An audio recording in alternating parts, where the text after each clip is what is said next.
Hare Krishna, Shehanam Sankirtan Yagi ki Jai. Thank you, Haripriya. Thank you, Gauranga Madhav. Lord Nrsingadev's pastimes, is proof we all know that if we have faith in the Lord, He comes and does whatever it needs to show that He's there besides us all the time. He'll come to protect us. He'll come to take us out of harm's way.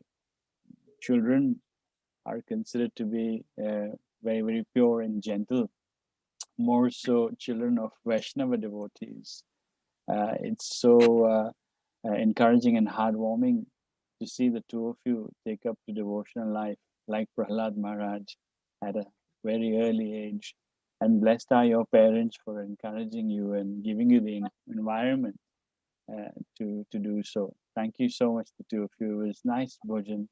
I think it was a mood of separation, calling out to the Lord. At least I felt like that. Thank you so much for that, Haripriya, Thank you. Gauranga Madhav. All the best. Thank you to the parents as well. Thank you, Roji. Thanks a lot. Hare Krishna. Hare Thank you. Krishna. Thank you. Over to you, Dinabandhu Prabhu, or Gauram Chat Prabhu. Hare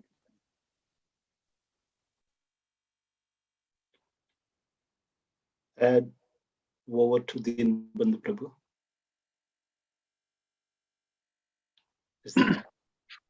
Hare Krishna, Dhanvat Prabhus. My obeisances to all of you. And I'm very grateful that Gaur Nataraj Prabhu has given me the opportunity to discuss some pastimes today on Lord Narasimha Dev. I'm actually, also in lamentation that physically we cannot meet. This is the second Narasimha Chaturdasi that we are celebrating outside the temple online. And I'm hoping that very soon we will be able to come together in the temple and associate and have a lot of kirtan, katha, prasadam, satsang.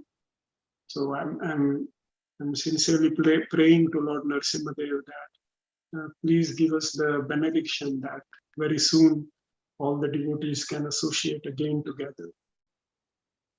So I will begin by chanting the Mangalacharan, and then we will discuss some of the pastimes from of Lord Narasimhadev. Om Namo Bhagavate Vasudevaya. Om Namo Bhagavate Vasudevaya. Om Namo Bhagavate Vasudevaya. Om Agyantimirandasya Jnananjana Shalakaya Chakshurun Militam Yena Tasmai Shri Gurave Namaha.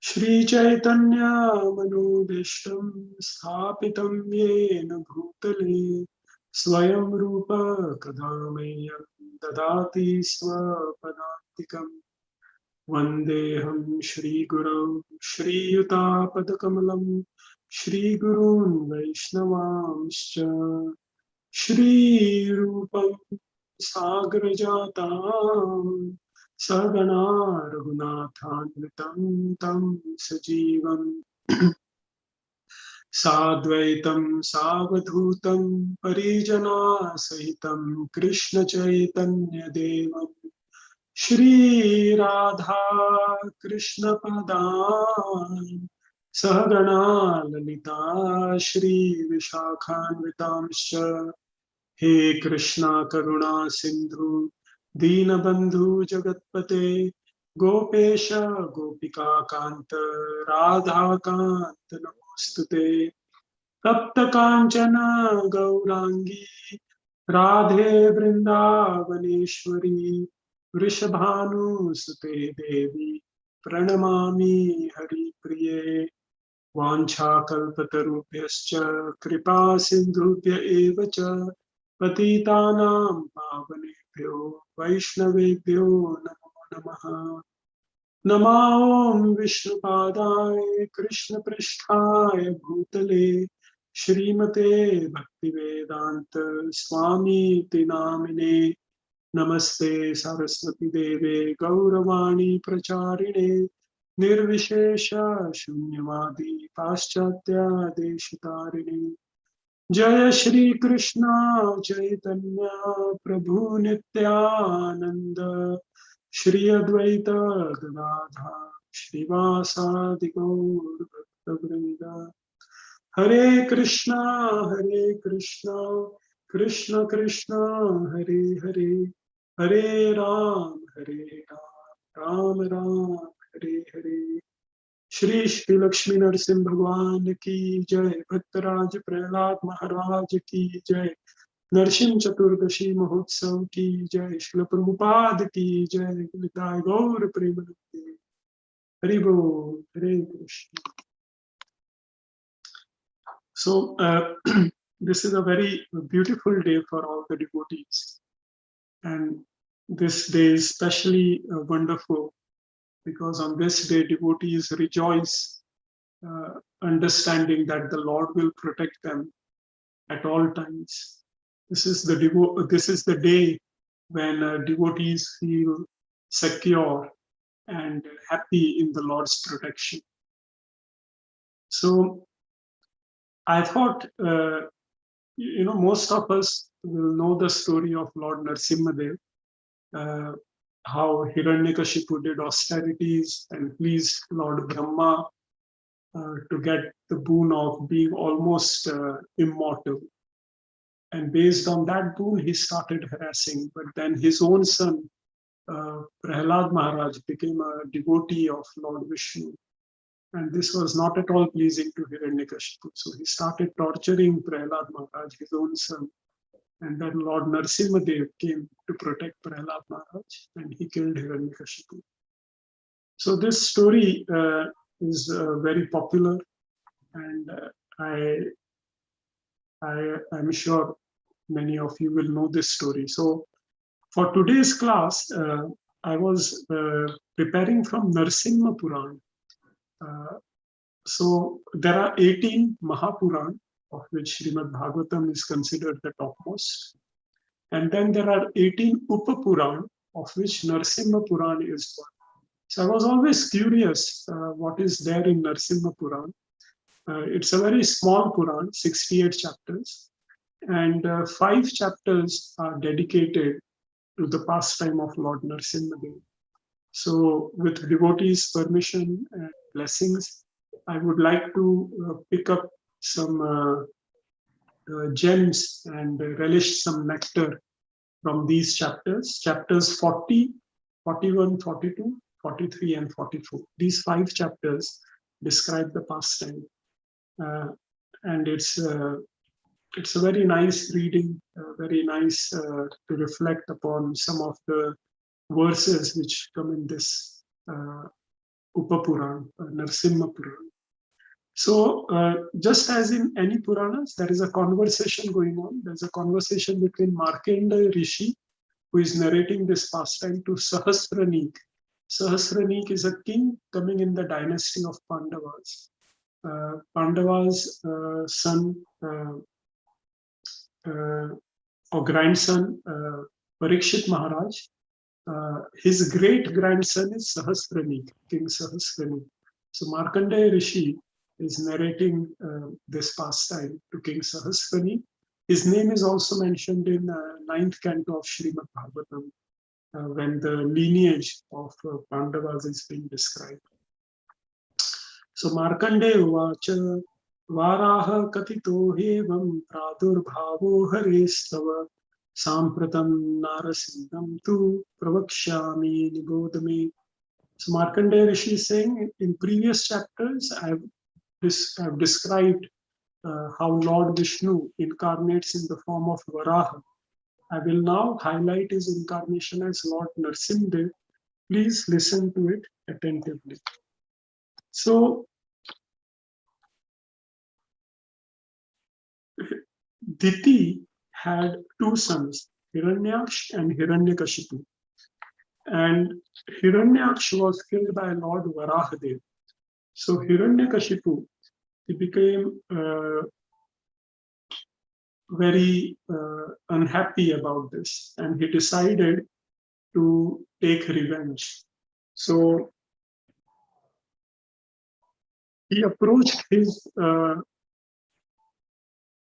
so what he started doing was he started doing austerities for Lord Brahma, and it is described that Brihaspati, the guru of the demigods, he explains to Lord Brahma that, "Oh Brahma, this Hiranyakashipu is doing austerities, and these austerities are based on agony.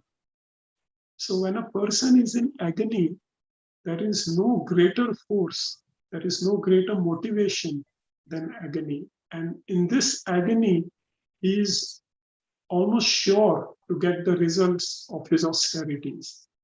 And you will see this in your personal life. When someone is in a lot of pain, then sometimes that pain really motivates them. And therefore, one of the injunctions is not to hurt anyone, not to give anyone agony. Because in agony, in Hindi, there is a saying, uski hai lag gayi, means that in agony, someone has cursed you, and that is bound to take effect. So Brihaspati explains the power of agony to Lord Brahma, saying that now this Hiranyakashipu is in great agony because his brother has been killed. So he is performing these ukra austerities. Now, because of these austerities, what happens is Lord Brahma eventually he gives darshan to Hiranyakashipu. and Hiranyakashipu asks benediction from him. So the benedictions he asks are described in 5 verses. Yadi tvam varadanaya privritto bhagavan mama yad yad vrinoham aham brahmam stattam me datur arhasi. So he says that, O Lord Brahma, if you are pleased with me, please grant to me all that I solicit. So what does he solicit? In 4 verses, it is described. Now, try to understand. He's saying what he doesn't want to be killed by. So you will hear a lot of negatives. No. No sushkena. He says, I should not be killed by anything which is dry. No chardrena, no jalena, no vahmina, by all the elements like water and by fire. No kashtena, no kitena, that I should not be killed by anything, by any wood, insect or reptile, by any stone. Na yudhena, na shulena, na shulena, na manushe. So like that, he keeps on going. I will read out and just try to understand the combinations he's using to become immortal. He knows he can't ask for the benediction of immortality because any soul who takes birth in the material world cannot be immortal. He understands that. So he's asking a boon indirectly to become immortal. So he says, I should not achieve death by anything dry, wet, water, fire, wood, insect, reptile, stones, air, weapons, mountain, men, gods, monster, Gandharva, demon, Kinnara, demigod, Vidyadhar, snakes, monkey, including all other animals. And it should not be through Durga, mantra ganas. My death should occur neither inside the house nor outside, nor during day or night. And even more, altogether, the means for death generated by you, by Brahma, should not be the cause for my death.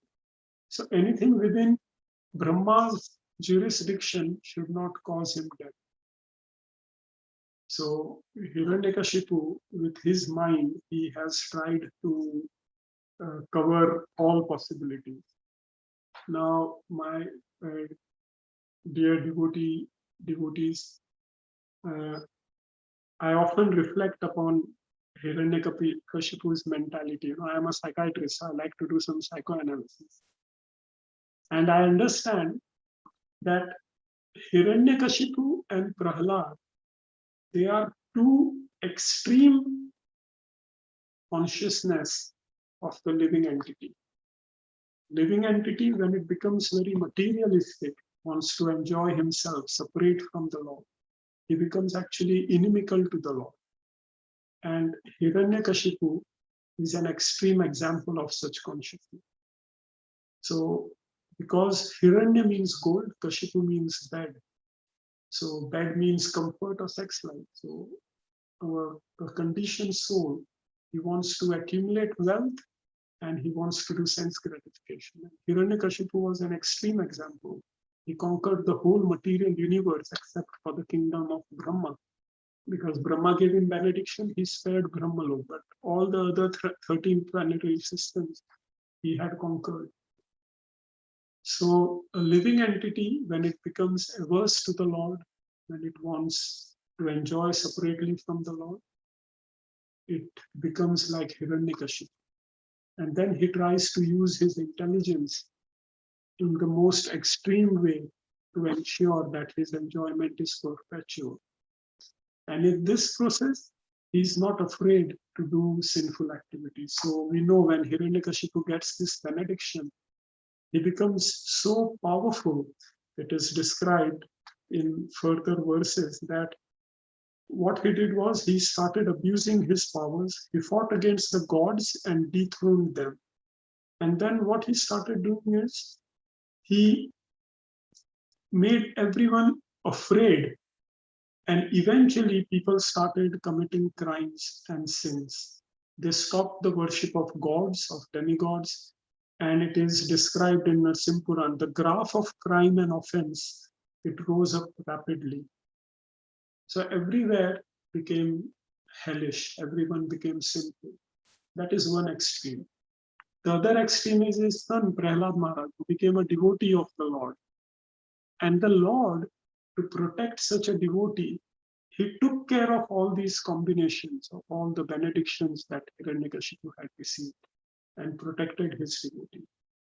So if one goes against the Lord, like Hiranyakashipu, against the Lord's devotees, that is even a bigger offense, to offend the Lord devotees, then one will meet his own death and ruination by the Lord, who will take care of protecting his devotee. If one is a devotee of the Lord, then no matter, you may be a small child like Prahlad Maharaj, powerless materially, but the Supreme Lord will come and he will protect you, even against an adversary as strong as Hiranyakashipu. So you may be this small, your adversary may be, extremely powerful, but by taking shelter of the Lord, you can defeat anyone.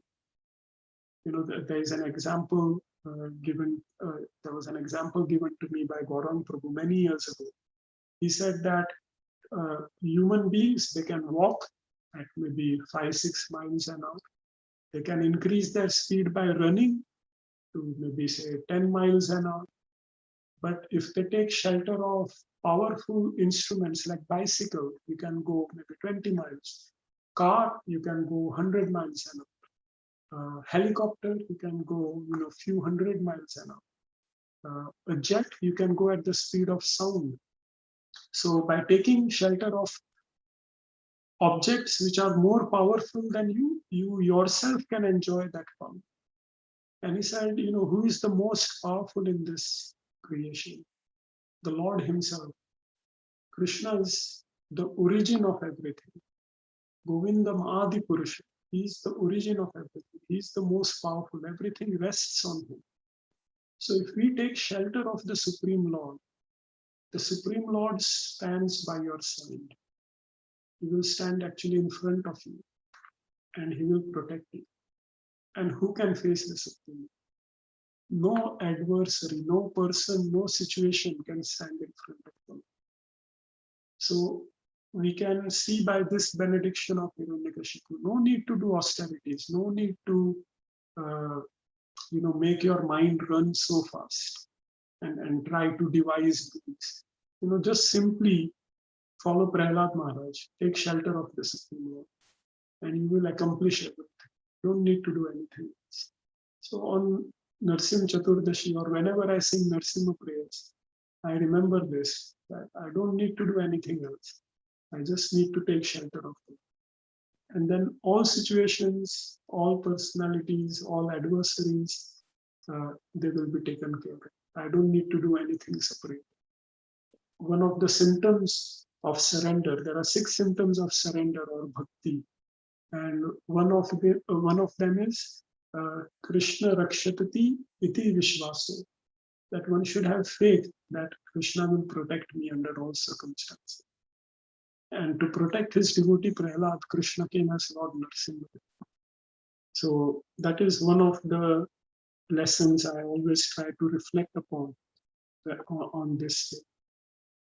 So Hiranyakashipu, he gets this verse, he gets this boon, and then he starts harassing him. So all the demigods, they approach Lord Brahma. They say what to do. So Lord Brahma says, let's approach Brihaspati and ask him. So Brihaspati advises them that you go to the northern side of Kshir Sagar, the milk ocean, where Lord Vishnu is residing, and you pray to him. And then Lord Shiva, he leads the prayers to Lord Vishnu. And there are 100 names of Lord Vishnu which are given in chapter 40. So Lord Shiva, he recites these 100 verses. They begin from, those of who are interested, they begin from verses 36 to 52 of 40 chapter of Narasimha Purana. So these 100 names of Lord Vishnu are recited. And then Lord Vishnu is pleased. And he says, don't worry, I will sort it out. I will very soon appear as Lord Narasimha and in my incarnation of Lord Narasimha, and then I will take care of it. So do not worry.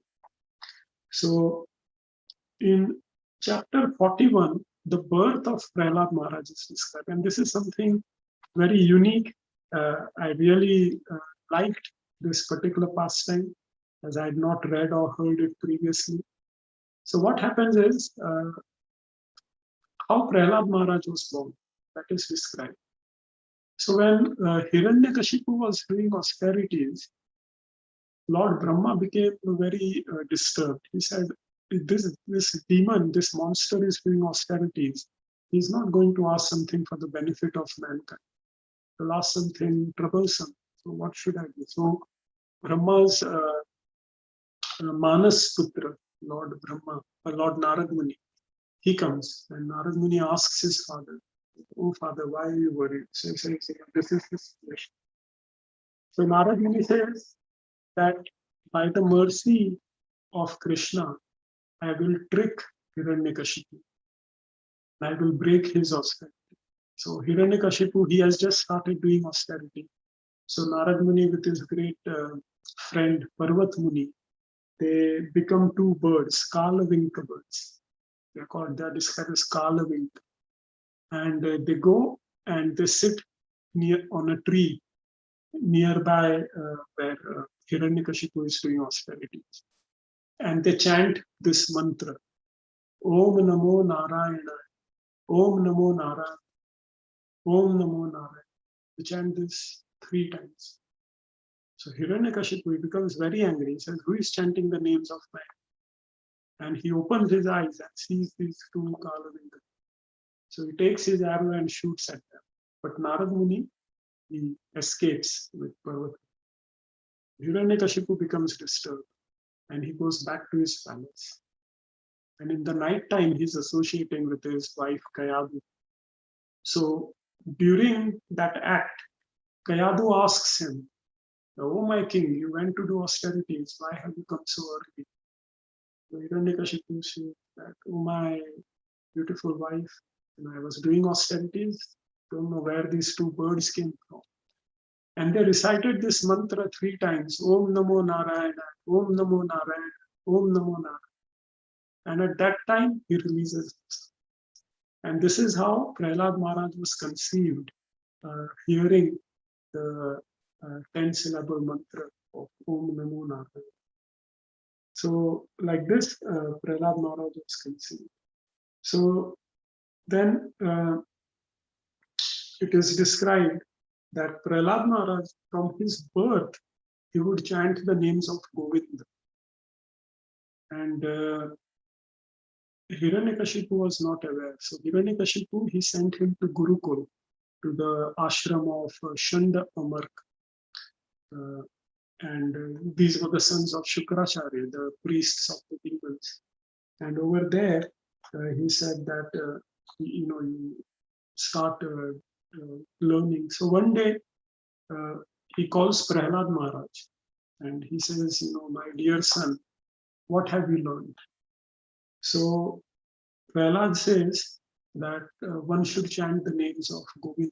In Srimad Bhagavatam, Prahlad Maharaj says that, oh my dear demoniac father, why don't you give up everything, take sannyas and go to Vrindavan and chant the names of Krishna? So Hiranyakashipu, he is very angry, but he sees my child is very small. This is the first time he's made an offense. So he starts laughing. And he says, these devotees of Vishnu, the Vaishnavas, they disguise themselves and they are spoiling our clan of demons. So he calls the Brahmin teacher Shandamar and he chastises them severely. So the teachers say, well, we are Brahmins and we are following your instructions. We are honest. So we haven't taught him anything like that. But give us a chance. We will take him back to Gurukul and we will teach. So they take him back to Gurukul. So in chapter 42, it is described that Prahlad Maharaj, he completes that duration of school, whatever that session is, few months or a year, whatever it is, he completes that. And for vacations, he comes back to the palace. So this time, Hiranyakashipu asks him that, what did you learn? So Prahlad Maharaj says that one should not become attached to material opulence, because everything is mortal in this world. What is the use of becoming attached? Even our own body, it is not going to stay with us. So one should use the human life for what it is meant, to chant the names of Lord Vishnu. So this time, Hiranyakashipu becomes really angry. He said, I gave you a chance, and I was hoping your gurus would teach you something about diplomacy, about our clan of demons, about our etiquettes, but you are chanting my enemy's name. I cannot tolerate this. So he orders his soldiers that you torture Prahlad. So they take Prahlad Maharaj and they take big weapons and they hurl those weapons towards Prahlad. So Prahlad Maharaj, he just closes his eyes and remembers the Supreme Lord. There are 9 processes of devotional service, of which Smaranam, remembrance, is one. And Prahlad Maharaj is the Acharya for this particular process. Prahlad Maharaj remembered Krishna within his heart.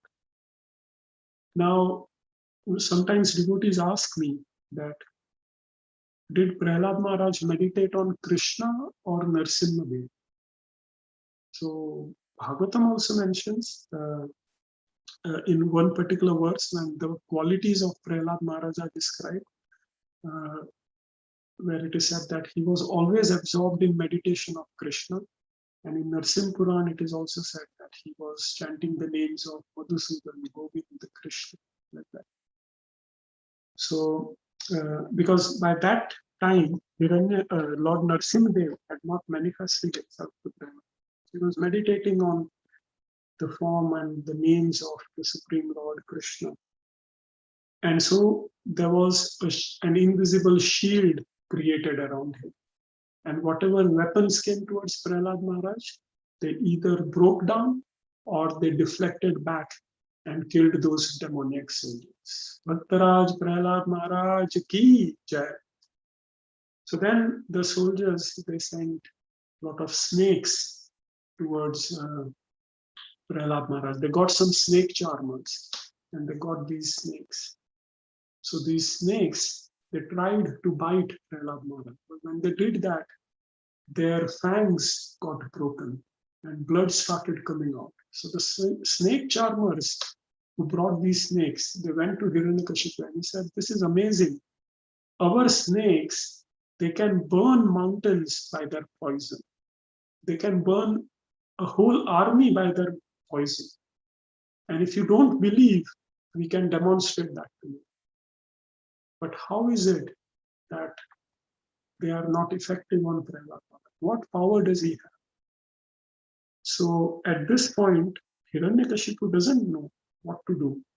So his priests, they realize that Hiranyakashipu is in a very embarrassing position. So they intervene and they quote various verses to say that even though a son may commit offenses, it is recommended that father should never kill a son.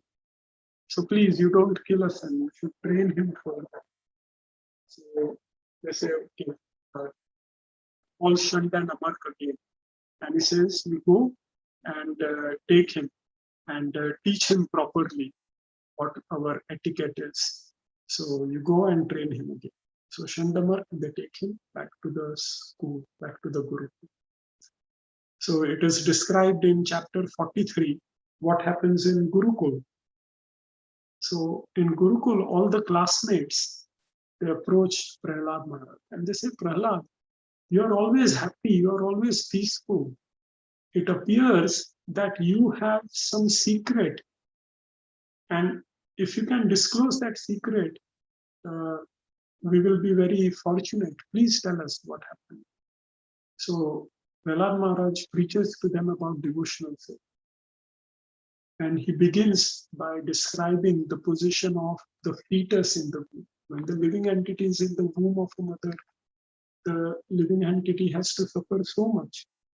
And the living entity comes out of the womb by promising the Supreme Lord that he will remember the Supreme Lord, he will chant the names of the Supreme Lord. So Prahlad Maharaj says, what is there in this material world? What will you acquire? What will you retain in this material world? Don't waste your energy by chasing what is temporary. Why don't you all chant the names of them? And he induces all his classmates to chant the names of them. So the classmates say, Prahlad, where did you get this knowledge from? Because our teachers don't teach this. So Prahlad Maharaj describes, Markandeya Rishi is describing this to his colleague, that when Hiranyakashipu was doing austerities, he did austerities in such a way that his whole body dried up. Ants ate away his body, and there was an ant hill on top of it. So Indra thought that Hiranyakashipu is dead. So he attacked Hiranyakashipu's kingdom, and he saw that Kayadu was pregnant. So he wanted to kill this baby, because he thought, if I kill this, then Hiranyakashipu's dynasty is gone. So at that time, Narad Muni appears, and he says, you fool, Indra, don't kill this baby. This child is a supreme devotee. He's a devotee of Lord Vishnu, and he will be the cause of Hiranyakashipu's death. So leave her, leave Kayadu. So Narad Muni rescues Kayadu, and he takes him to his ashram. So Brijvasis, they say where this ashram is, because Narad Muni was cursed by King Daksha that he cannot stay in one place. So how come he's got an ashram? So it is said that in Braj Bhumi, none of the curses work. So Narad Muni, he knew that in Braj Bhumi, Daksha's curse will not work. So he went by the sides of Govardhan. There is a place called Narad Kund, still existing. And it is there that he took Kayadu and he preached to her Bhagavata Dharma, devotional service to Shri Krishna. Now Kayadu, even though she was hearing from a pure devotee, her mind was very attached to Hiranyakashipu, and she was wondering, what happened to my husband? When will he come back? When will I go back to my palace? But Prahlad Maharaj, he was conceived hearing Lord Narayan's name, so he was very attentive, and he heard all of Narad Muni's discourses, and he understood that devotional service is the top. So Prahlad Maharaj tells his classmates that this is where I heard this divine spiritual knowledge. So he tells his friends that, come on, let us chant the names of Krishna. So in chapter 43, in verses 12 and 13, he chants the names of Krishna. And he says, Ucharyate Keshava Madhaveti, that one should chant the names of Keshava and Madhava. And in this way, Evam Jano Janma Phalam Labhet. And by this way, our lives will be successful. Sadhum Harim Bhajat. One wants to live a saintly life, one should chant the names of Hari. So like this, he preaches to his classmates. Now, Hiranyakashipu, one day, he was roaming in his kingdom incognito. He had disguised himself and he was roaming. So he heard the chanting of Lord Ram, of Lord Ram. He heard the names of Rama, Rama, Rama. So he became furious. He said, who is this person who is chanting the names of my enemy? And it turned out that this person was no other than his own son, Prahlad. So he became furious and he said, he told his soldiers that kill him. So what they did was they tied him with Nagapash.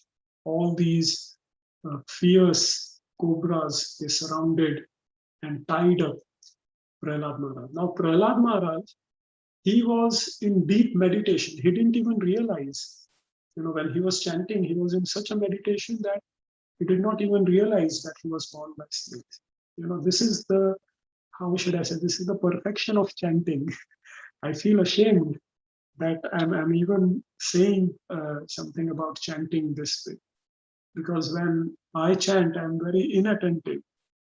My attention is on every other thing except the holy name. Prahlad Maharaj is the opposite. His attention is only on holy name. Even though he is being bound by snakes, he does not realize that. This is how chanting should be. Close our eyes and we just hear the holy names. Hare Krishna, Krishna Krishna, Hare Hare. Hare Ram, Ram Ram, Hare. See, throughout the pastime of Prahlad Maharaj, whether you read Srimad Bhagavatam or Narasimha, he is just chanting, remembering the Lord. He's not doing anything else. That is the perfection. Sometimes we think, I have to do 1, 2, 3, 4, 5, 6, and so on. I have to do hundreds of things, and then my life will be perfect. No, my friends, we have to do only one thing. We have to chant attentively. If we can do this one activity of devotional service, Prabhupada said, chant and be perfect. He did not say anything else. He said, chant and be happy. One thing we need to do to make ourselves happy, make our lives good, is to chant attentively. We may be doing so many other things properly, but if our chanting is not good, then everything else is a failure. Shrama eva hi keva. It is simply labor. Why don't we sit for 2 hours and chant attentively? Everything will fall in place. Do this experiment. You will find that devotees who chant attentively, they are always blissful. Everything is accomplished for them. They don't have to strive to do anything else. So let us, take this lesson from Prahlad. That we try to chant sincerely. So Prahlad Maharaj was chanting so deeply that he did not realize he was bound by Nagpal. What did they do? Not only they tied him with snakes, they drowned him in the ocean, and they put heavy rocks on top so that he's dead.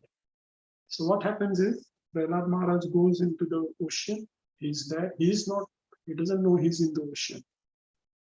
But Lord Vishnu, what he does is he sends Garud, and Garud there, he immediately eats up all these snakes, and Prahlad Maharaj is free.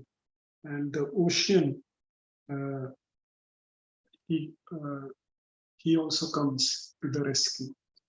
So it is described in Narasimha Puran that how can Prahlad Maharaj be bound? And there are 2 reasons which are given. That he has cut the attachment of material life. He has cut the bondage of material life. He has cut attachment and greed. One who can cut the bonds of attachment and greed, how can he be bound by snakes? And the other reason given is that Vishnu's flag carries Garud, who is the staunch enemy of snakes. The one who worships Lord Vishnu, how will he be bound by snakes? Very beautiful. So just by his devotion, the Prahlad Maharaj was freed. So the ocean came before Prahlad Maharaj. He offered him some gems. And he said, I know these gems are like stones for you, but it is my great desire. I will be very happy if you can accept this small gift from me. So Prahlad Maharaj says, okay, I will take if you're saying, but please tell me, how can I see the Supreme Lord? How can I see Krishna? So the ocean said, well, you are such a devotee, the Lord will appear for you. But if you're asking me, all I can say is one should pray to the Lord. So Prahlad Maharaj, beautiful prayers. in Narasimha Purana. He is praying to the Lord with great lamentation that why will you appear in front of me? I am a demon. I have so many anarthas, and you are supremely pure. Why will you appear? With this humility, he is lamenting. He's not even asking the Lord to appear. He's just lamenting on his fallen position. So, if you want to attract Lord, you cannot attract Krishna by offering him some opulent things. He is the master of all opulence, so he's not really interested in it. But Radhanath Maharaj was saying once, you can conquer the supreme by becoming the most meek person, by becoming humble. Humility has such a strength that it conquers the supreme. And what is humility? Maharaj defined humility means being honest. If we are honest about our position, that, what do I have? Nothing actually. I'm actually negative. I have all sinful consciousness. I've done so many sinful activities. And here, I've put a tilak, claiming to be a devotee of the Lord. I'm associating with devotees. I take all of that for granted. I'm home with my bead bag. And I think I'm a great person. But no, if you are actually honest, we'll be lamenting that, I'm not deserving at all. Srila Prabhupada and his servants, they have come, devotees have come, and they have given this great gift of devotional service to me. Like a beggar, I'm being given this supreme gift. I can only be grateful. So Prahlad Maharaj is lamenting and praying to the Lord, and Lord Vishnu appears to him. And he pacifies Prahlad Maharaj. He takes him in his lap. And he says, Prahlad, ask something from me. So Prahlad Maharaj says, I'm just drowned in your darshan. My mind can't even think of anything else. I'm totally consumed by your darshan. I don't know what to ask. So Lord Vishnu says, no, you have to ask something. So he asks, and this is described in chapter 43, verses 78 to 81. I'll read the translation.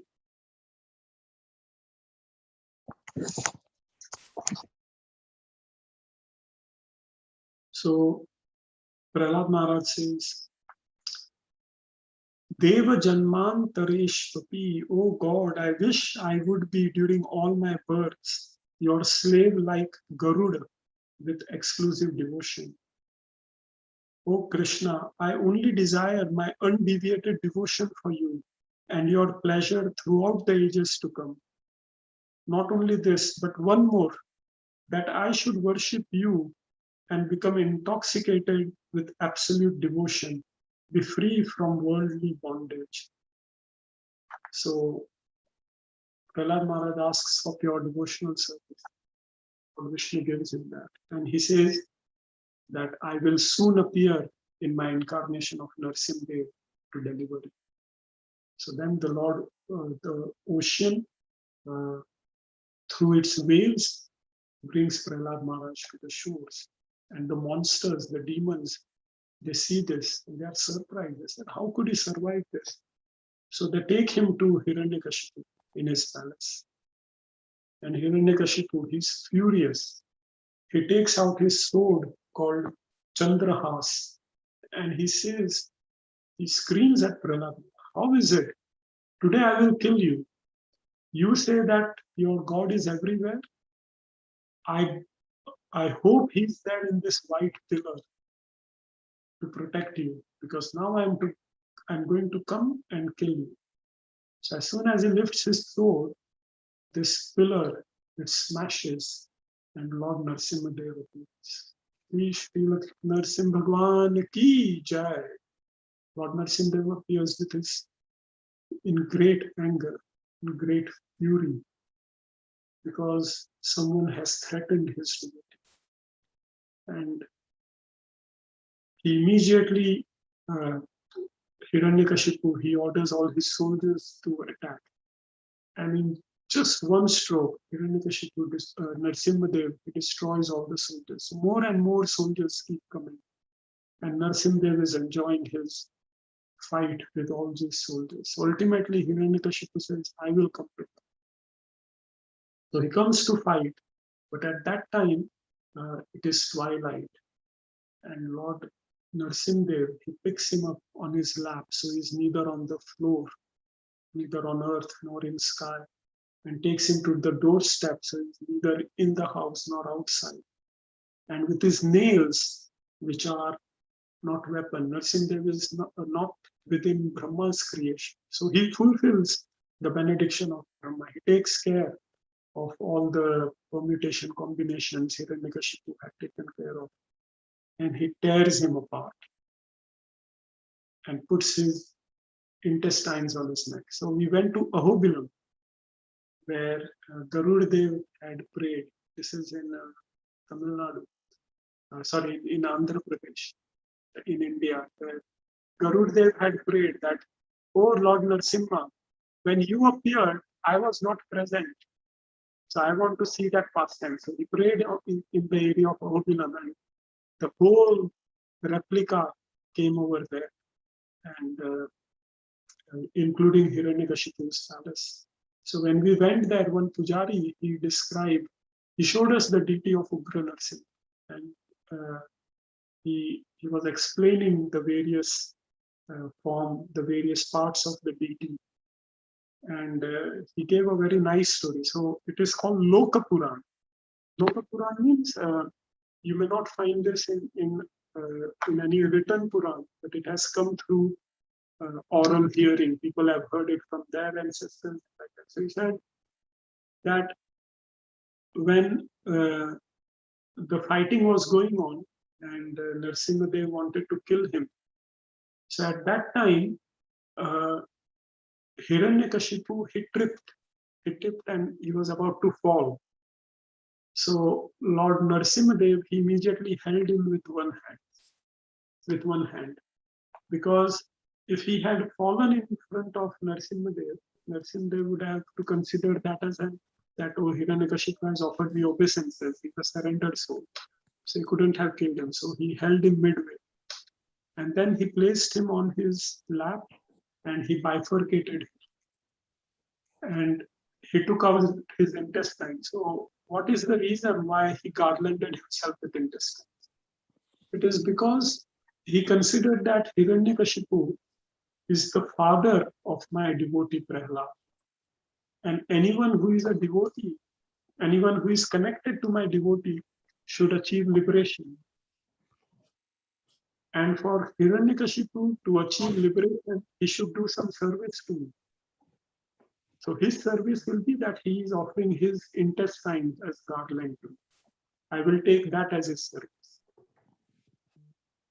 So you may ask that why intestines, why not any other organ? So this Pujari, he was saying that Hiranyakashipu had digested all the Vedas. He knew all the Vedas. In fact, when his brother Hiranyaksh died, he consoled Hiranyaksh's wife by quoting various Vedic stories and Vedic wisdom that's described in 7th canto of Srimad Bhagavatam. So he had digested all the Vedas and they were there in his intestines. So they were pure. And that's why Lord Narasimha garland. You know, each pastime it's described in various different ways, and they all make the pastime more relishing. So he tore him. So Narasimha Puran describes something in it, that when Lord Hiranyakashipu, when Lord Narasimha tore apart Hiranyakashipu, Hiranyakashipu's body disappeared within this area between the nail and skin. You know, for us it is very small, but for Lord Narasimha, that area was huge. So when he tore it apart, that body disappeared over there. And Lord Narasimha thought, oh, has Hiranyakashipu disappeared? Now you may think, you know, why is this really possible? So I'll tell you another pastime, that when Lord Ramchandra appeared, incarnated later on, and Hanumanji destroyed Lanka, burnt Lanka. So Ravan, he wanted to rebuild Lanka. So he asked his ministers where will I get so much gold from? So the ministers, they took him to a place where there was this big mountain of gold. They said, you can take it. Ravan said, what is this? They said, this is actually an earring. And my dear king, this earring is yours. In your previous birth, you were Hiranyakashipu, and you were wearing this big earring, which now you are saying is so huge. That time, that was your earring, that was your size. And the same Lord Ramchandra appeared as Narasimha, and he killed you. Oh, my dear king, you have no chance against Lord. Those are the dimensions we are speaking of. When the devotees in Sridham Mayapur wanted to install Narasimha, they went to South India and they told a sculptor that we want Narasimha and Prahlad Maharaj, and we want them in proportion. So this sculptor started laughing. He said, how big do you want Narasimha? So they said about 5-6 feet. So the sculptor said, if you want proportionate, then Prahlad Maharaj would have to be the size of an amoeba, a microorganism. Can be seen only under microscope.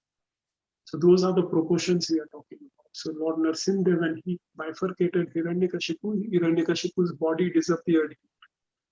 So Narasimha thought, oh, where has it disappeared? So he shook his hands, and this body, like kachara, like dirt, it came out from within the fingernails. Shri Narasimha Bhagwan ki jai. And then Narasimha started laughing. So then what happened was Brahma, he installed Prahlad Maharaj on throne, and he did Rajyabhishek.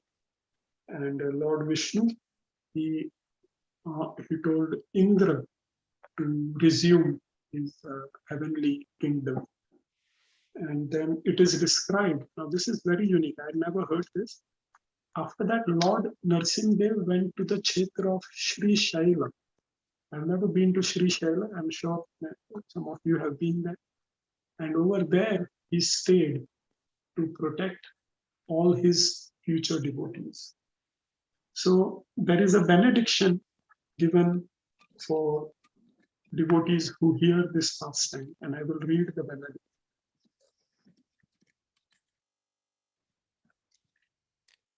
So this is in chapter 4, verses 40 to 42.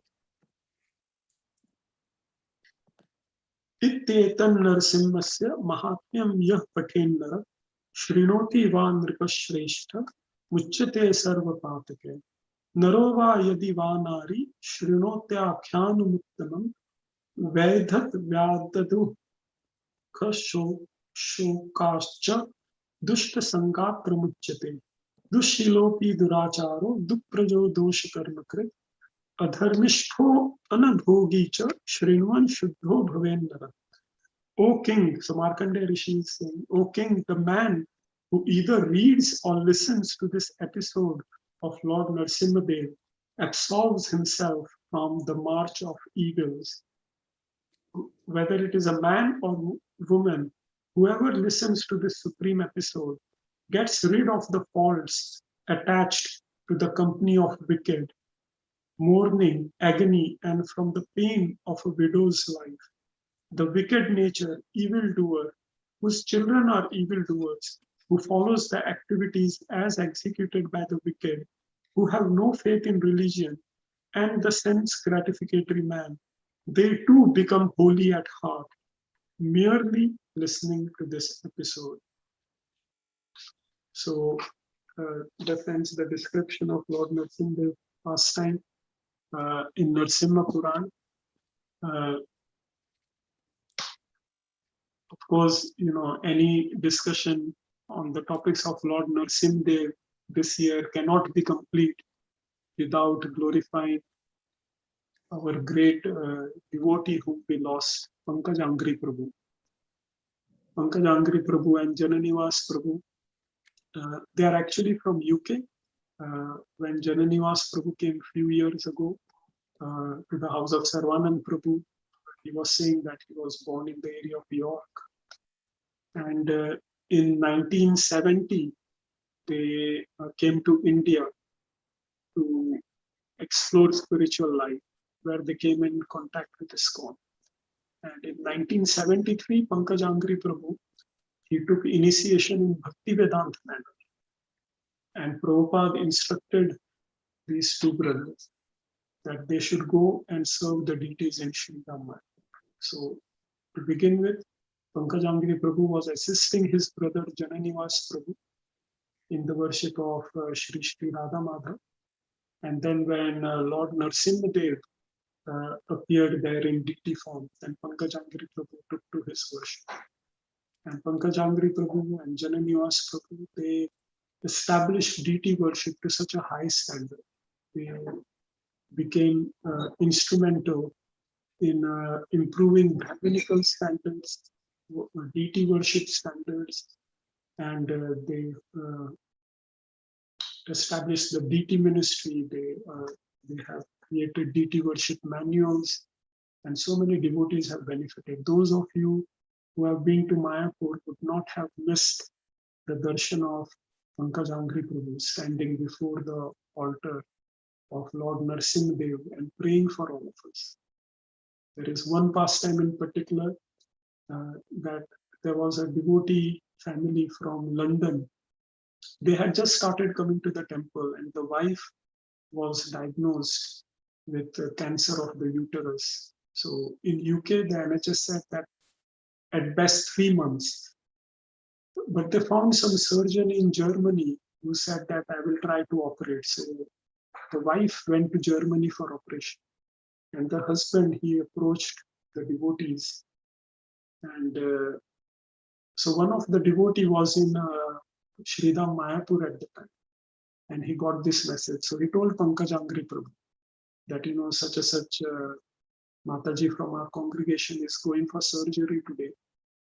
So Pankaj Angri Prabhu said, what is the name of Mataji? So they told it is Jai Shri Mataji. So Pankaj Angri Prabhu prayed for her.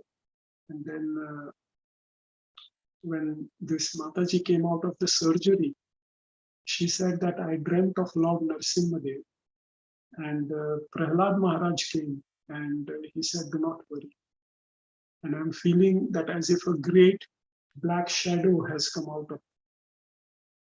So anyway, she recovered from the operation. She went back to the UK. And in the UK, the NHS people, they examined and they were surprised. They said, there is no sign of cancer at all. We gave this lady 3 months to live. And there is no sign of cancer. Because they called the surgical team in Germany. And they said, they first of all checked the identity. Is this the same lady we are talking about? And they said, yes. And they said, these are the reports, she's cured. So the German team, they said, oh, we want to study what happened. This will be a case study for us. But they do not know that the real surgeon was Lord Narasimha Dev, who was petitioned by his dear devotee Pankaj Angri Prabhu. Such a great loss to ISKCON, to all the devotees, that this great pujari of Lord Narasimha Dev is no longer physically with us. But I'm sure he is praying for all of us.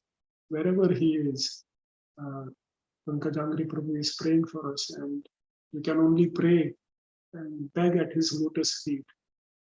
That because the Lord, it is described that he may or may not be pleased if we worship him. If we worship Lord Narasimha directly, he may or may not be pleased. But if we serve the devotee of a Lord, then he is 101% pleased. He will do what his devotee will say. Therefore, Krishna tells Arjuna that, O Arjuna, you declare it bold. Kante pratijanihi name bhakta pranashya.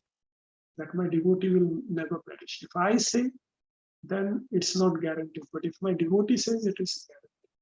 So in our life, we have to find such a simple devotee and serve.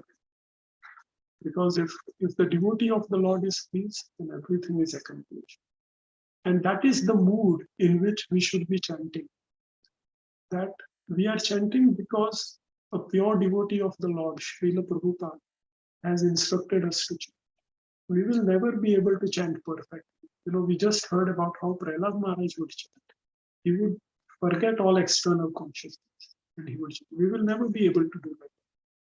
But if we are humble and if we keep this in mind that Srila Prabhupada has asked us to chant, so I'm following his order. This will please Prabhupada. And because we are doing that, then Prabhupada will ensure that we are accomplishing it. So on this day, I request all the devotees of the Lord that please be merciful upon me. Please put in a word for me that I may achieve something of devotional nectar in my life. So I will just summarize what we discussed today. We discussed two extremes of consciousness, Hiranyakashipu and Prahlad Maharaj. But if we take shelter of the Supreme Lord, then even if our adversaries like Hiranyakashipu will achieve it. We then understood how Prahlad Maharaj was conceived. We heard about how he would remember and chant the names of the Lord. Prahlad Maharaj did not do anything else. That simple, pure, attentive chanting is what he was doing. And we should try to follow in those footsteps. And from Pankaj Angri Prabhu's life, we can learn that how by just simply staying in one place, serving the Lord and his devotees, everything will be achieved. So I would like to end my class here. If there are any questions or comments, please let me know. And again, I request all of you devotees, please pray for me as well today. And please bless me. Hare Krishna. Shri Shri Lakshmi Narasimha Bhagwan ki jai. Jai. Uttaraj Prahlad Maharaj ki jai. Shri Jai. Prabhupada ki jai. Jai. Pankaj Angri Prabhu ki jai. Jai. Ananta Koti Vaishnav Vrind ki jai. Jai. Gaur Prema. Hari Hari Bol. Bol. So Hare Krishna, Dinban Prabhu. Thank you so much for that wonderful class. Really appreciate. And also, we all can pray to Lord Narasimha and Prahlad Maharaj, so that Lord Narasimha can enter into our heart and kill the demon-like thoughts in us. Our mind is a demon, actually. We need not to go anywhere and elsewhere. But we can pray to the lotus feet of Sri Narasimha Bhagwan that please enter into my heart and kill these all unwanted things. And one thing I heard many times, that the prayers do work. We just have to pray on a daily basis. On a daily basis. We can't really, without the mercy of the devotees and the Lord, we have no chance that we can come over this mentality. So we can all pray to Lord Narasimha. And Prabhuji had ended very nicely, connecting it to Pankaj Angri Prabhu. And I've also found a very short video of Mayapur Narasimha Abhishek. And on the altar, we can see both brothers as well. And with your permission, I would like to show that short video. And then we will move on to the next part of the program, where Sita Mataji will be taking us to Kahoot quiz. Okay, so Hare Krishna. Let me just share the screen.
Hare Krishna, Shri Narasimha Bhagwan ki Jai, Shri Prahlad Maharaj ki Jai. So now over to Sita Mataji. So Mataji will take us through the quiz. Hare Krishna. Just let me find her. Yes, so she's ready, smiling. Oh gosh. I'll just share my screen. Oh, Prabhuji, if you could allow me to share my screen, that would be great. Yes, you got the permission to share. Okay, just 1 second. Why not? Okay, just 1 second. Make co-host. Yeah, done. Thank you. Okay, so hopefully you've all got Kahoot downloaded on your phones, or you have access to it on whatever screen you have in front of you.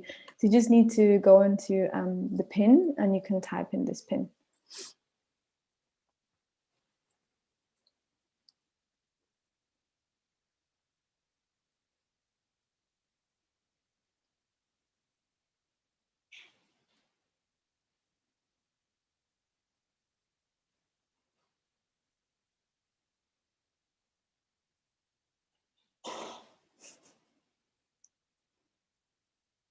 Some great names there. Loving the nicknames. They gave you random names. Oh, okay, cool.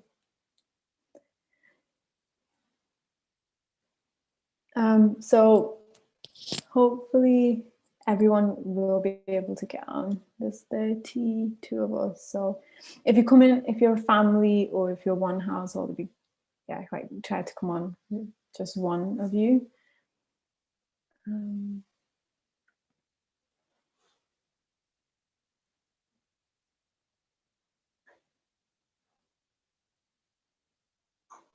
Okay, great. Is everyone on? Is there anyone else that hasn't? We've got 9, 10, 11, 12 people. Let's give a couple of more minutes, Mataji. Sure. I was a bit worried that it wasn't going to work because it told me only 10 people come on, but it's allowing it. So, yeah. Nice initiated. So many devotees have got nice initiated names there. Yeah.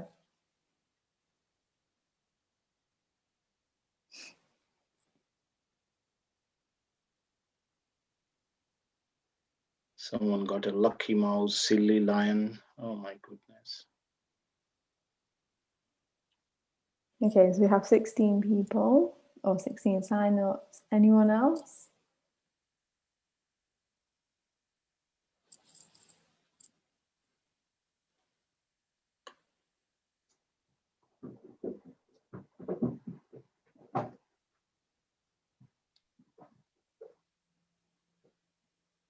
So I'll let it get to about 20 and then we'll make a start. Yes.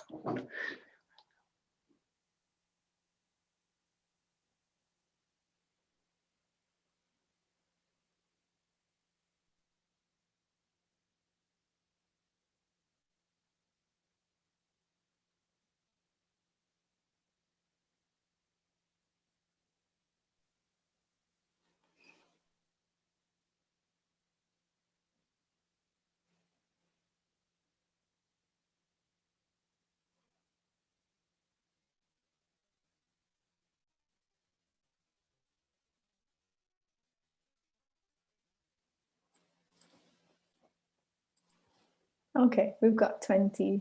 If you're still signing on, that's fine. Don't worry, just join. I'll start the screen anyway.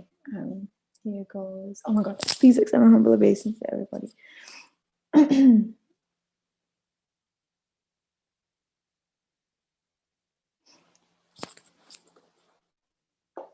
Okay, so we should have about 30 seconds for each question, but we'll gauge it as we go. Okay, so the first question, what was the name of Prahlad Maharaj's mother?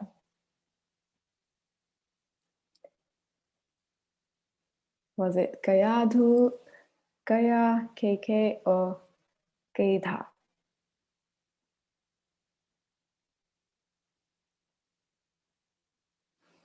So we have 17 answers, 18 answers, 5 seconds to get your answers in. Fabulous. Okay, so yeah, the correct answer was Gayadhu. Brilliant. Okay, moving on to the next question. Next.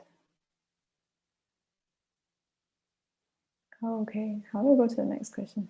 Oh, there it is. So which personality tried to kill Prahlad Maharaj in the room? I think Babaji mentioned this in his class. Was it Devananda, or Indradev?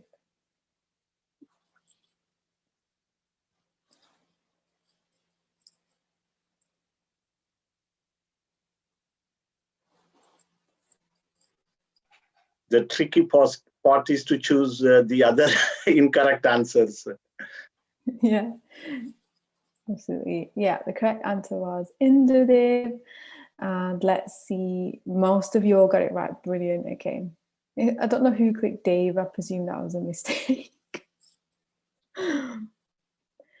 Okay, and we've got the Mystery Finch right in the lead there. This would be so much fun to do in the temple room with everyone together. Hopefully that'll happen soon. So, who was Prahlad Marge's dad. Everyone should get this 100% right.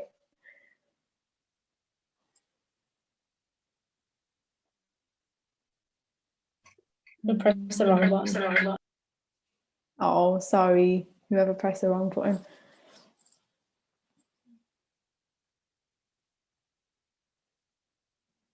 Okay, it was Hiranyakashipu, and okay, Mystery Finch, you're in the lead still.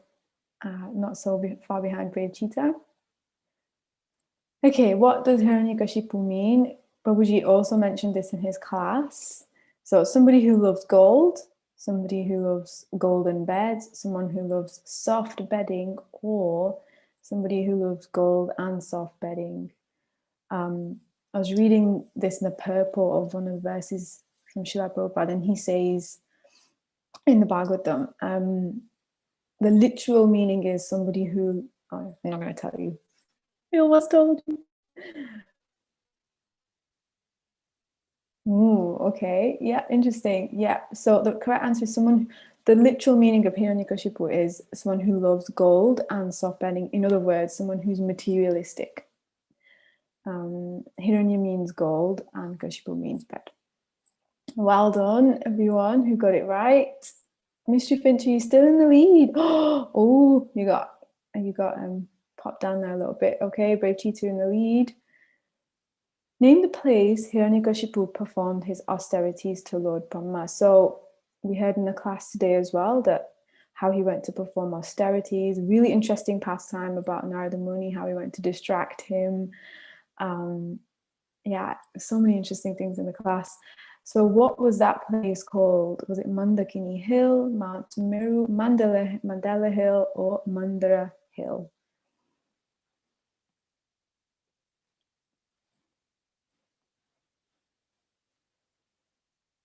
Okay, pretty much quite a few of you got it correct. It's called Mandara Hill. Okay, wonderful.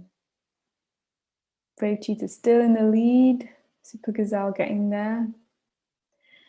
Hiranyakashipu performed austerities by standing with his head on the ground, keeping his arms up, looking up at the sky. Is this true or is this false? My little tip there would be to read the question carefully because you can very easily get it wrong. So did he stand on his head, keep his arms up and look at the sky? I mean, it's definitely an austere position to hold.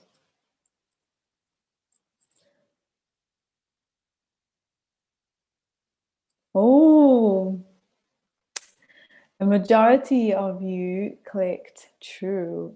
Actually, it was false. He was stood on his toes, dug into the ground on his toes, and his arms were up, and he was looking at the sky. Let's see if I can show you what the picture looks like or not. Okay, Super Gazelle's in the lead now. I wonder who that is. Okay, so because of his austerities, things really started to get really intense of what happened. Did fire come from his ears? Did it come from his eyes?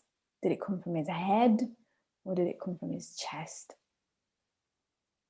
And at this point, like, all the demigods were getting really disturbed. Everything was so heated from the smoke and the fire. All the planets were shaking and trembling. The hills were shaking and trembling at this point. So where did that fire come from? Yes, 13 of you got it correct. Well done. It came from his head. Super Gazelle, you're still in the lead. Yes, you are. Well done. Well done, everyone. Okay, next question. What boon did Hiranyakashipu receive from Lord Brahma? So you can see here in the picture, Lord Brahma comes and he's like, whoa, really impressed with you doing all these austerities. So what boon did he receive? What did he ask for?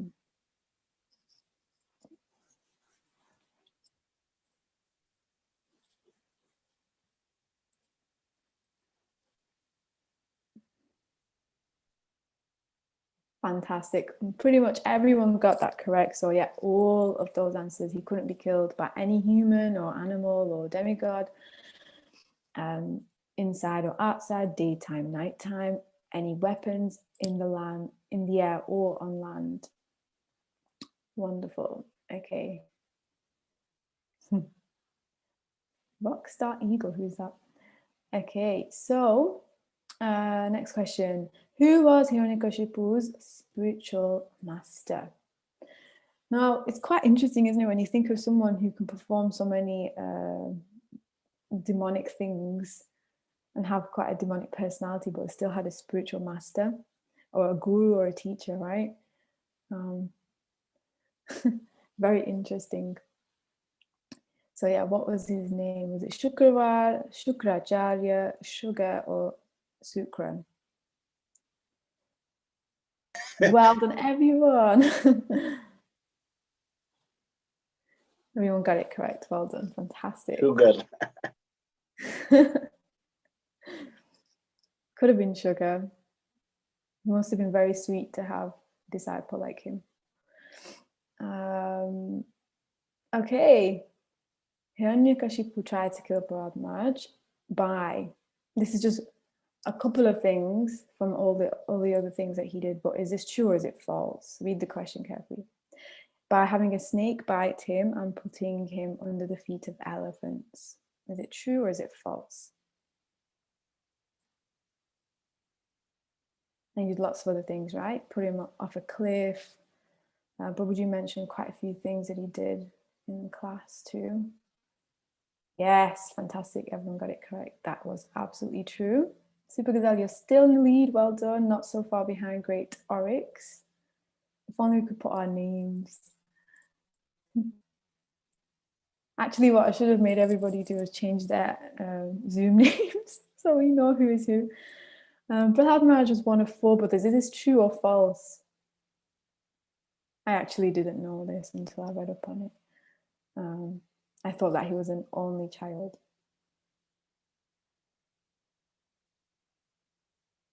Okay, 19 answers, 20. If we get to 21 answers, then we can skip this part. One more answer needed. Let's see if we can skip. Okay. Fantastic. Yeah, it's true. He was one of 4 brothers. Oh, Great Oryx, you're in the lead now. Okay, what were the teachers of Prahlad Maharaj? What were their names? So he was entrusted to 2 teachers who happened to be the sons of the spiritual master of Hiranyakashipu, Shukracharya. So they were his sons. And actually they were ordered to teach him everything at school, but he wasn't allowed to be devotional.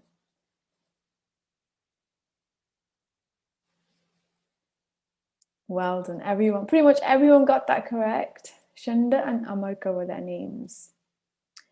Fabulous.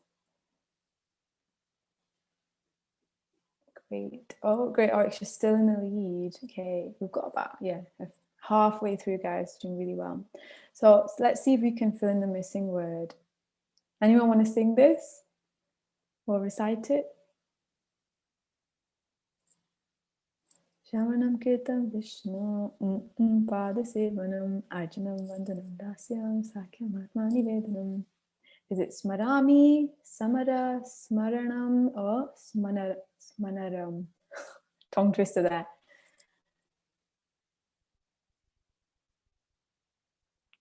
Three, two, one. Fantastic. Pretty much everyone got that right. Smanaram, I don't think is even a word. And Samara, I think whoever pressed that probably got that by accident. So Smaranam. Shamanam Kirtanam Vishnu Smaranam Padasevanam Arjanam Vandanam Dasyam Sakyam Atmani Vedanam. So this is part of what Prahlad Maharaj recites to his fellow schoolmates and people who he preaches to, because that's what he learnt when he was in the womb of his mom. Which of the below are other names of Lord Narasimha? So there's many names of Lord Narasimha. Today I was reading an article on the 108 names of Lord Narasimha. So we have Om Shri Mate Namaha, Om Sahasrakshaya Namaha, Om Gunabhadraya Namaha, Om Nakastraya Namaha. So let's see which one of these are the other names of Lord Narasimha. It could be 1, it could be 2, it could be 3, or it could be 4. Yeah, so they were all right. So hopefully you would have ticked every single one. So Om Shrimate Namaha is referring to him as being all beautiful. Om Sahasrakshaya Namaha. Actually, Aksha is eyes, if I remember correctly, and Sahasra is 1,000. So one who has 1,000 eyes. Gunabhadraya meaning guna meaning quality. So he is an ocean of good qualities, full of good qualities. And Om Nakastraya Namaha, somebody who has ferocious, sharp nails. So well done. Oh, Super Gazelle, you're back in the lead. Okay, what happened just before Narasimhadev appeared? So you can see in this picture, Hiranyakashipu's gone to the pillar. He's saying to Prahlad, who is this God? I want to see him. I want to see it. You know, you're saying he's everywhere. All right, then I want to see. Is he in this pillar? So just before Lord Narasimha appeared from the pillar, what happened? Were the sounds of violins? Was there a tumultuous sound? Did time stop? Or did everything go dark?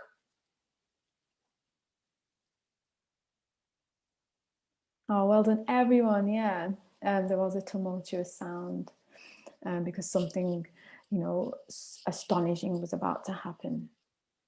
Sound effects there. Okay. Oh, Brave Cheetah, back in the lead. In fact, you haven't been in the lead yet, have you? Okay, so well done. Lord Narasimha appeared from a pillar in the... Okay, where was this pillar?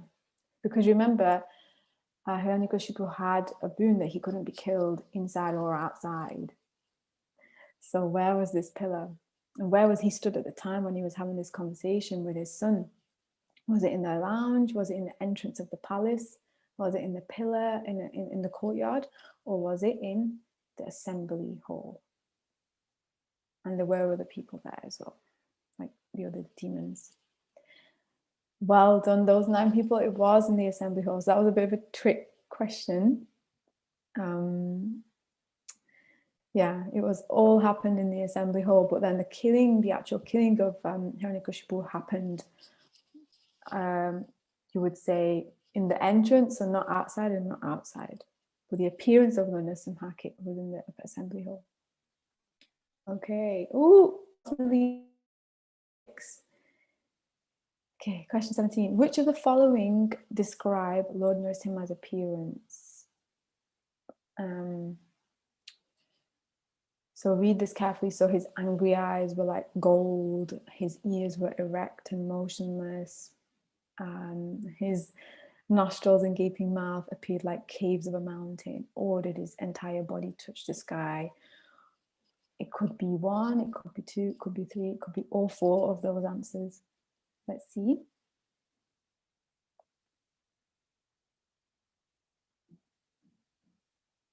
Interesting. So it was all 4 of them. Well done.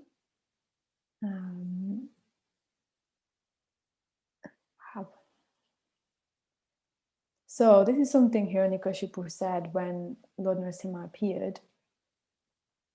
He was like, okay, so this is a plan of this, this very mystically powered Vishnu. That's what he actually thought. And he's like, but who can fight me? I'm invincible, I'm immortal. I've got this boon. And he, thinking like this, he picked up his club and then he attacked the Lord. So in the Bhagavatam, he's described as a certain animal when he attacked the Lord. So was he an elephant, lion, mouse, or eagle? And the correct answer is an elephant. Well, that's interesting. A lion, a little lion and a large lion. Yeah, but he was actually, he's described as an elephant trying to attack the Lord Narasimha. Great stuff. Okay. Ooh, a new leader in the lead there. Right. So number 19. Lord Narasimha killed all the other demons and all the other atheists and basically anyone who was opposed to him once he'd in the assembly hall. So we all know that he is Vishnu as well, and he has a conch, a disc, a club, and he has some other weapons also, like a shield. So what other weapon did he use? Did he use a cane, a sword, a lotus, or a spear? Oh, interesting that he's got a sword there. In some of the pictures, it does show like all his six, well, he's got 8 arms, hasn't he? He's got 6 arms there and 2 in the middle, so that makes 8.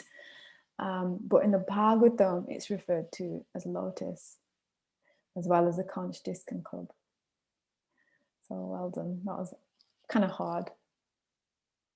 Do we have a new leader? No, Swiftshot, you're still in the lead. Super Gazelle, you're catching up. I can see people are making little marks here, so I can see that you're joining in. Great. Lord Narasimha gave Hiranyakashipu a chance to slip from his hand. Okay, yeah. So the fighting did go on for some time, right? And was it like a snake plays with a mouse, or is it described in the Bhagavatam as Garuda playing with a snake and then letting it go and then coming back and sort of playing with it and tormenting it? It's almost like a cat and mouse thing. So which one was it? Was it A or B? Yeah. Oh, interesting. We have 2 and 2 there. Half and half for answers. It's correct. It was Garuda sometimes plays with a snake and lets it slip from his mouth and then picks him up again. So it's like creating that fear within him and reminding him that he is not invincible. Okay, Super Gazelle, you're back in the lead.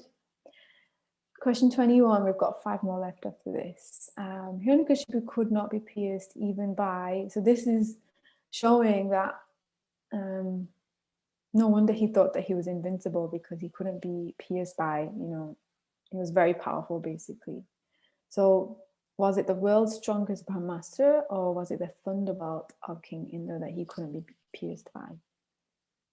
What do you think is the strongest weapon out of these 2? Yeah, the thunderbolt of King Indra. So he couldn't even be pierced by that.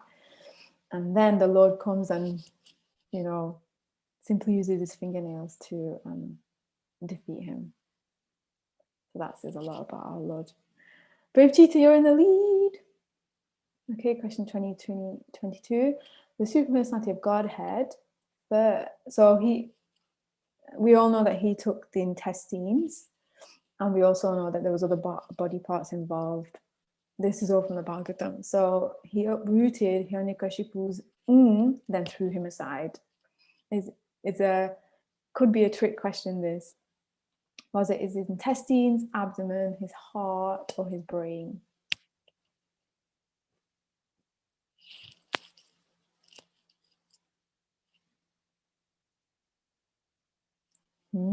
Interesting. Yeah. So what he did, he actually, the first thing he did once he put him on his lap, he bifurcated him and tore apart his intestines, put them all around his neck, and then he took his heart out. But I know it says here first, but that's what's written in the Bhagavatam. So maybe I should have taken the first out. Well done, everyone, and well done to those 5 people who knew about the heart.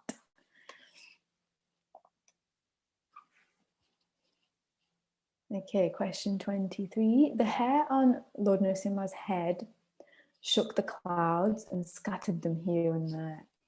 And his breathing agitated all the oceans. Is that true or is that false?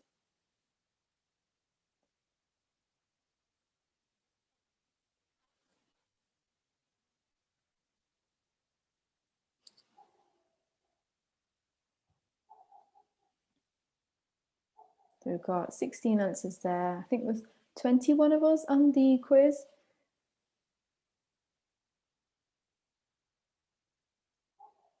Fantastic. Yeah, it was true. And so many other things were happening as well, like planets were shaking, and yeah.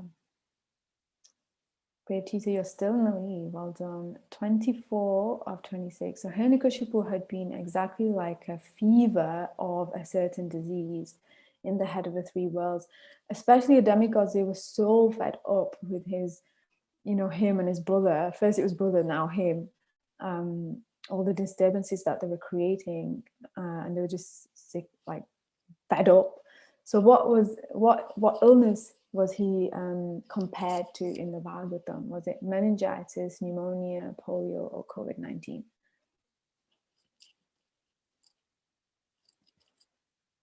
Interesting. A pneumonia. So a fever of meningitis was the correct answer. He's actually described like that in the Bhagavatam. The new leader there, Mystery Finch. Okay, we've got 2 more questions left. All the demigods appeared to glorify and appease the Lord. However, nobody could pacify Lord Narasimha because he was so angry. Is this true or is this false? So I was reading that from Lord Shiva, Lord Brahma.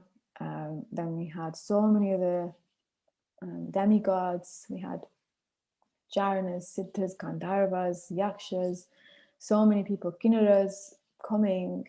And Narad Muni there was also there at the time.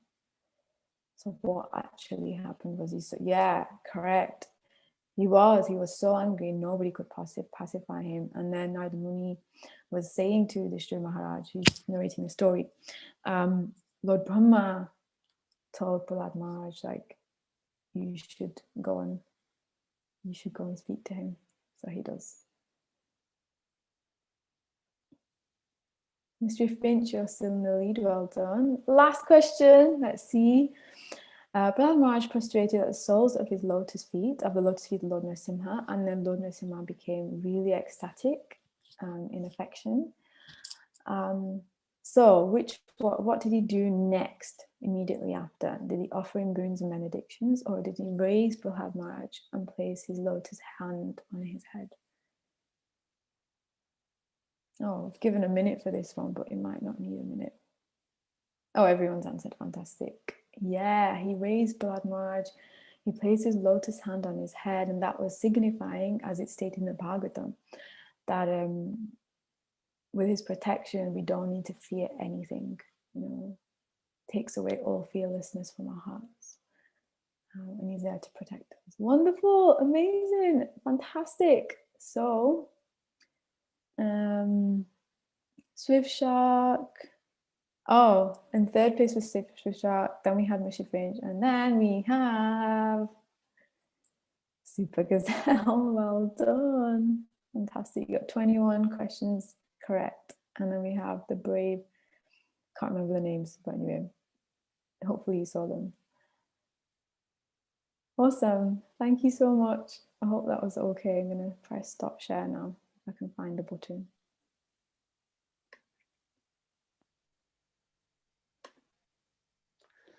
Hare Krishna. So thank you so much, Sita Mataji. That was very wonderful. I can see that everybody nicely engaged in it now.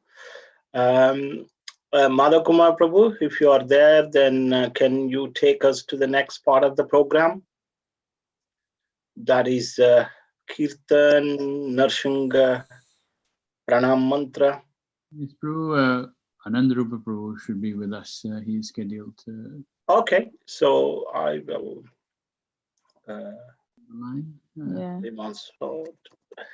Yes, so he's there. Yeah, yes. Anandarupa Prabhu, thank you very much.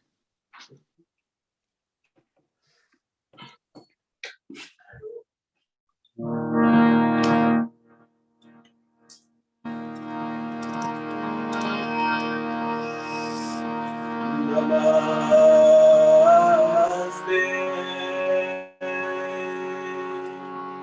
Narasimhaya.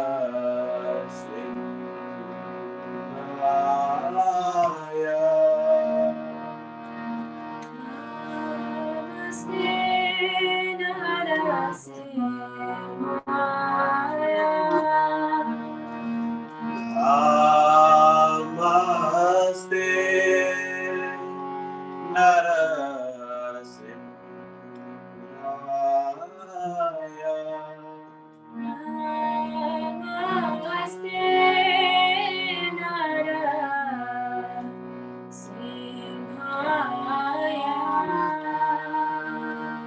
Namaste Narasimhaya.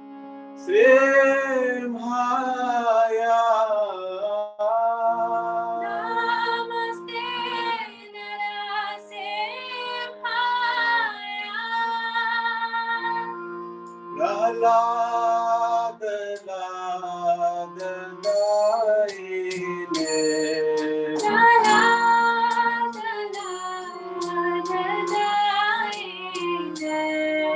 Prahlad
Narasimhamadin Saranam Prapade.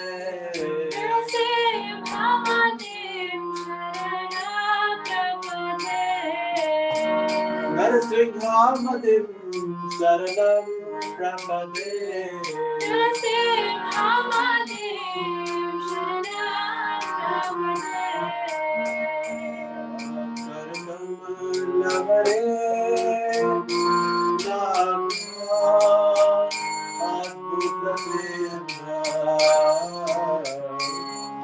Kalita Hiranyakasipo Tanubinga Esavakita Narahari Rupa Jaya Jagadish Hare Jaya Jagadish Hare Jaya Jagadish Hare.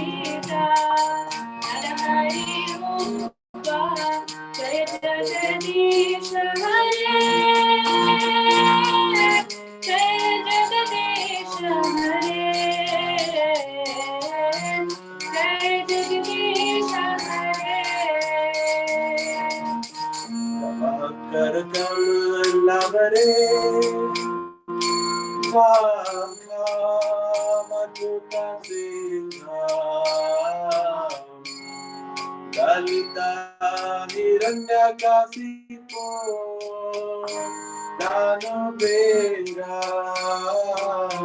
Kesavadita Nara Harupa Jaya Jagadish Hare Jaya Jagadish Hare Jaya Jagadish Hare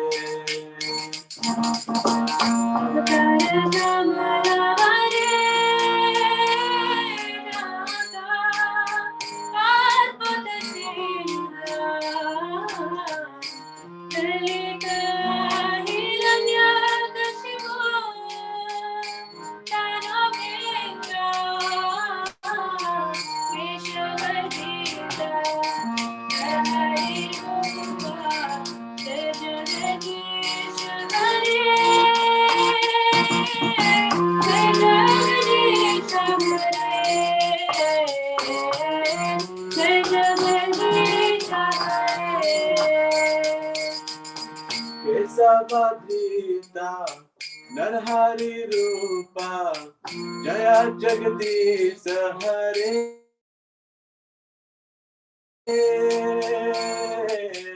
Jaya Jagadish Hare Jaya Jagadish Hare Kesavadita Narhari Rupa Jaya Jagadish Hare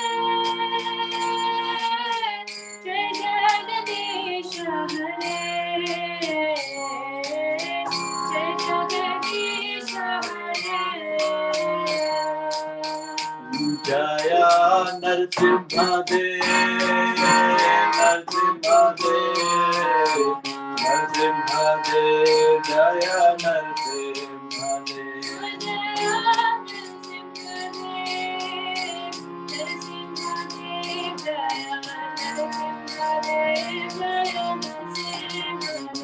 Jaya Prahlad Maharaj, Prahlad Maharaj, Prahlad Maharaj, Jaya Prahlad Maharaj, Jaya Prahlad Maharaj, Prahlad Maharaj, Jaya Prahlad Maharaj,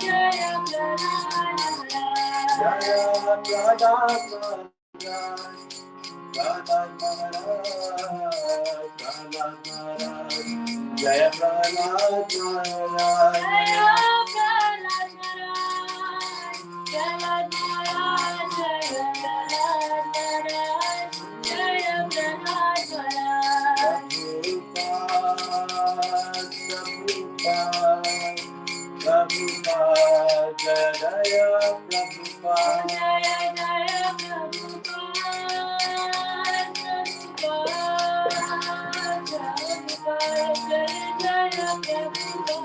Jaya Jaya Prabhupada, Prabhupada, Prabhupada, Jaya Prabhupada, Jaya Jaya Prabhupada, Prabhupada, Jaya Jaya Prabhupada. Hari Bol, Hari Bol, Hari Bol, Nitai Gaura Hari Bol, Nitai Gaura Hari Bol, Hari Bol, Hari Bol, Nitai Gaura Hari Bol. Jai Shri Shri Vigrahan Sindhadev Bhagwan Ki Jai Shri Shri Bhakta Shrimani Prahlad Maharaj Ki Jai Narasimha Chaturdasi Mahantama Ki Jai Shri Prabhupada Ki Jai Gaura Premanande Jai Gaura Premanande.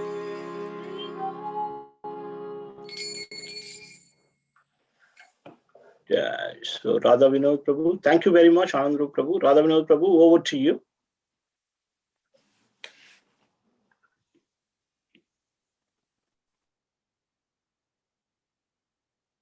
Can you hear me? Yes, Prabhuji. Yes, over to you if you want to make any comments, announcements. Thank you very much, all the devotees, for a wonderful program. Very beautiful Kirtan by Hari Priya and Gauranga Madhav Prabhu, and a wonderful lecture by His Grace Dinabandhu Prabhu. Chanting, pure chanting, attentive chanting is very, very important. Dinabandhu Prabhu reminded all of us. So that is a very important point we need to remember. And beautiful video of Lord Narasimha. And like Dinabandhu Prabhu mentioned, this is the second year we couldn't meet in the temple because of this COVID. Yeah, but still we should maintain the same commitment and enthusiasm. That is very, very important. And then please pray Lord Narasimha daily, very attentively. Of course, everyone knows Narasimha prayers. Yeah. Generally, I used to tell everyone, okay, please learn Narasimha prayer. And then whenever, whether you drive or, you whatever you do, within your heart, you can sing Narasimha prayer. That is very, very important. Yeah. So that Lord Narasimha will protect all of us and remove all the obstacles in our spiritual path. So thank you very much. And very beautiful quiz. Thank you very much, Sita Devi Mataji. That's really a wonderful quiz. So yeah. Nataraj Prabhu, any final announcement?